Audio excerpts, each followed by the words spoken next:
Jeremy Liggett will be the first to tell you that he's never really been into politics.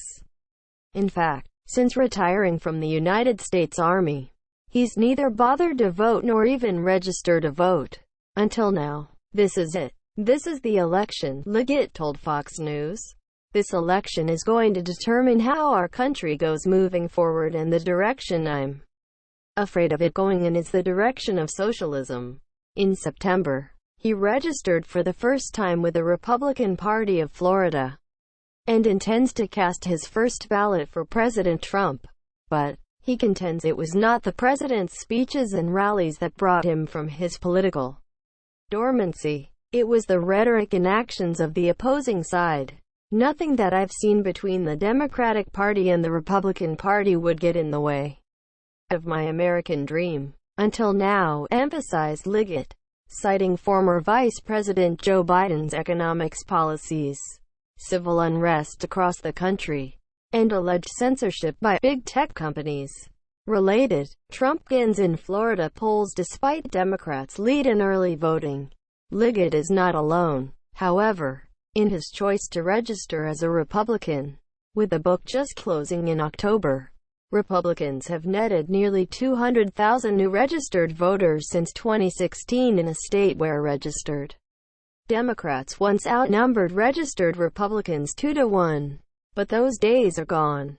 Republicans have chipped away and closed the gap, with the exception of the years when Barack Obama was president. In 2012, when Obama carried the state as he sought re-election, Democrats owned a margin of about 550,000 voters. Now, Florida Republicans are trailing the Democrats by less than 140,000. Political science professor Aubrey Jewett of the University of Central Florida contends these gains are not to be undervalued. If you're registered with a major party, you're more likely to turn out and you're more likely to vote for your party's candidate, Jewett told Fox News. So, if you can gain registered voters, that's like money in the bank electorally speaking. Of course, registration numbers alone don't decide elections. Even though Florida Democrats dominated Republicans in terms of registrations back in 1980, that didn't stop Ronald Reagan from trouncing Jimmy Carter in the state. Still, the gains give Florida Republicans plenty of optimism heading into the 2020 general election. President Trump carried Florida by a little over 1%, according to the Florida Department of State.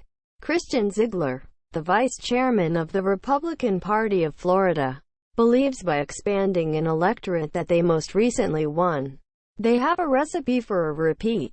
Quote, "Those registration gains are a monumental shift," Ziegler told Fox News. "Really all the Democrats are doing is rescheduling their voters. We're going out and finding new voters to welcome into the Republican Party." Trends like this are happening across the country in key swing states. Republicans have continued to close the registration gap in Pennsylvania and North Carolina, both key to Trump's path to victory in 2016. Conversely, Democrats have made headway in New Hampshire, where there are now more registered Democrats than Republicans for the first time since 2010. Arizona, another traditionally Republican-leaning state, has also seen the Democrats gain ground. Terry Rizzo, chair of the Florida Democratic Party, is optimistic as well. Rizzo believes that Democrats are in effect expanding their own electorate by getting more Democrats out to the polls and more to vote by mail. Record numbers of Democrats have signed up to vote by mail and record numbers of Democrats are voting by mail, Rizzo told Fox News. The proof is in the vote. One area the Democrats have been hoping to slim the margins is with senior voters. Fox News exit polls from 2016 show that Trump won Florida voters ages 65 and older 57-40.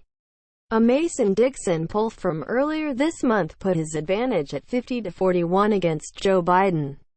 Florida senior citizens could decide if Trump or Biden win the state.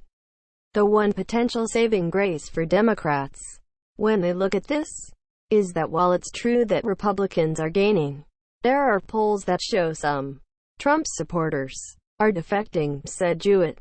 They may not be changing their voter registration, but they do not like President Trump. Still, Jewett concedes that it may be enough, or may not be. With a history of presidential elections being decided by oh-so-close margins, he says every vote matters, and it will most likely just come down to turnout. For first-time voters like Jeremy Liggett, he may not have taken part in the electoral process before, but you can count on him being at the polls this November. 110%, Liggett said. This election, in my opinion, is the most important election we've had in American history. I plan on having my voice heard with my vote.